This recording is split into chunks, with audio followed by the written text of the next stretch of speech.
Hello and welcome back to the Lore Raider. If you're a veteran of this channel, then you know I really like making videos discussing how the Metroid galaxy reacted to certain things. Today I'm asking a different question. I'm asking, why did the Metroid galaxy rely so heavily on bounty hunters? And why were they given so much freedom to act on their own accord? Was it simple incompetence, corruption, or was there something more behind the scenes?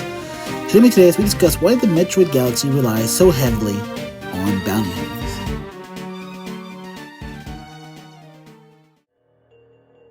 Metroid isn't the only sci-fi series that had bounty hunters. However, what sets Metroid apart from the likes of Star Wars was just how much bounty hunters were used.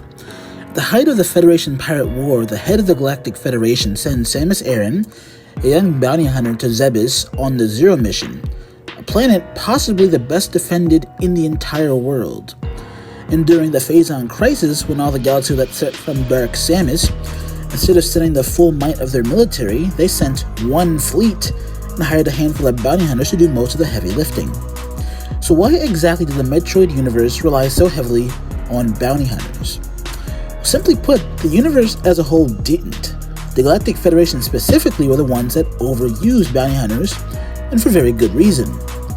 The simplest and broadest way to put it was that the Galactic Federation was absolutely enormous, but was also extremely young.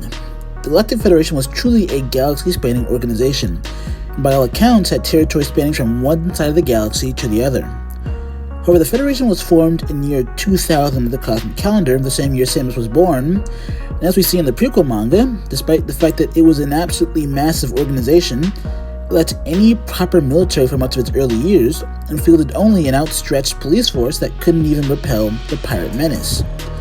The easy answer would be that the Federation never had fully time to militarize and use contractors to shore up their own shortcomings. However, the simple and broad explanations rarely show the full picture. The Galactic Federation had several major flaws. The first was that, despite it being made up of hundreds of species, the militarized arm of the Federation were almost exclusively human. Unlike the Star Wars galaxy, where humans are unambiguously the most successful species in the galaxy, in Metroid there simply were not enough humans to adequately rule all of their territory. Combine this with their second major flaw: the Federation was extremely decentralized, with individual planets having broad autonomy to govern themselves, even having kingdoms, and even democracies within the government itself. And even war between each other has been seen, hence why slimeball companies like the Dominion became so powerful with their warmongering.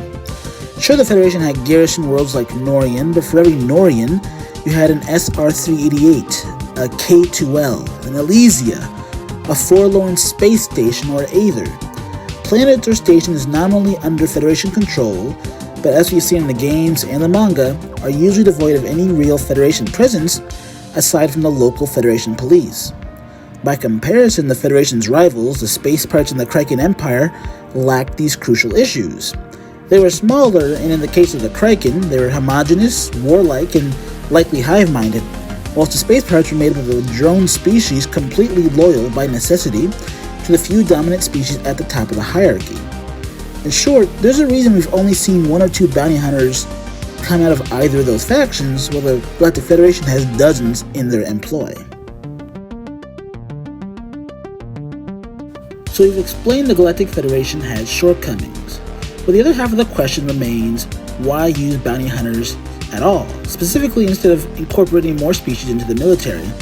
Or to put it bluntly, because the system of using bounty hunters simply worked. The bounty hunters had three things going for them. For one, they were extremely effective. Where the entire Federation military failed, Samus managed to destroy Mother Brain and the Flebesian base. When the Federation stormed the pirate outpost in the Extreme Galaxy with two bounty hunters, Bomad and Zegan were both mid-level hunters, yet absolutely dominated in the ground battle. And where the Federation police died miserable deaths on SR-388, Samus eradicated the entire Metroid species. Simply put, bounty hunters were extremely powerful and did their job well. The second thing they had going for them, they were economical. Instead of making the Federation's central government pay for sweeping increases to the military, local planetary systems, corporations, or the Federation themselves could simply pay the comparatively small price for hiring a bounty hunter to make their problems go away.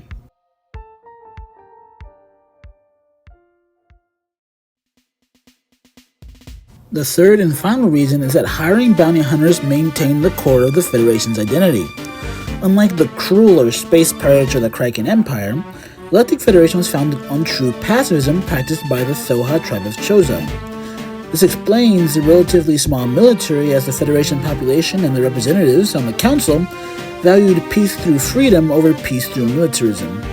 Bounty hunters then were minimally evasive to the everyday citizen and would also keep the Federation's hands clean, both on a moral and ethical level, at least to them, but also on a practical level, as sending in bounty hunters over the military saved lives.